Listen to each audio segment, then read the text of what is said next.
Sosok Yohan Sandradita dukung bakar lahan, tak peduli kabut asap Palembang. Selebgram banyak bisnis. Inilah sosok Yohan Sandradita, selebgram Palembang yang kini menjadi sorotan karena dinilai mendukung pembakaran lahan dan tak peduli soal dampak kabut asap. Sosoknya merupakan selebgram asal Palembang, Sumatera Selatan. Diketahui ia memiliki pengikut 67.000. Sementara itu, Yohan Sandradita sendiri memiliki bisnis kuliner seblak instan sebagai ladang mencari cuan.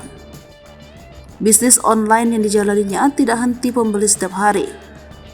Aksi pamer resi pun dilakukan Yohan sebagai bukti kesuksesannya dari seblak. Sebagai pembisnis ulung, Yohan ternyata pernah membuka usaha di Palembang. Namun usaha ini dibangunnya selama 5 tahun kini vakum. Yohan pun fokus menjalani usaha seblak melalui online. Di balik itu, sosok Yohan merupakan seorang ibu satu anak yang kini tengah mengandung. Meski sangat dikenal, kini Yohan justru menuai cibiran.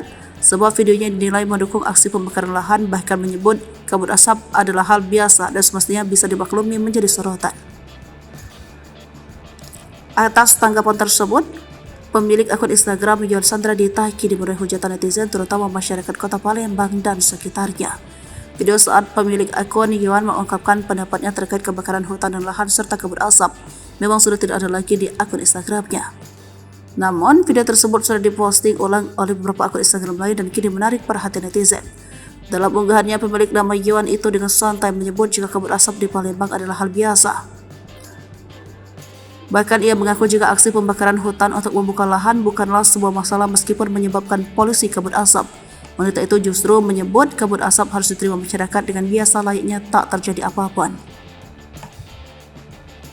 Tak cukup sampai di situ, dia juga menyebut terkait kondisi anak yang sesak nafas akibat kabut asap, mereka cukup diberi masker dan makanan bergizi.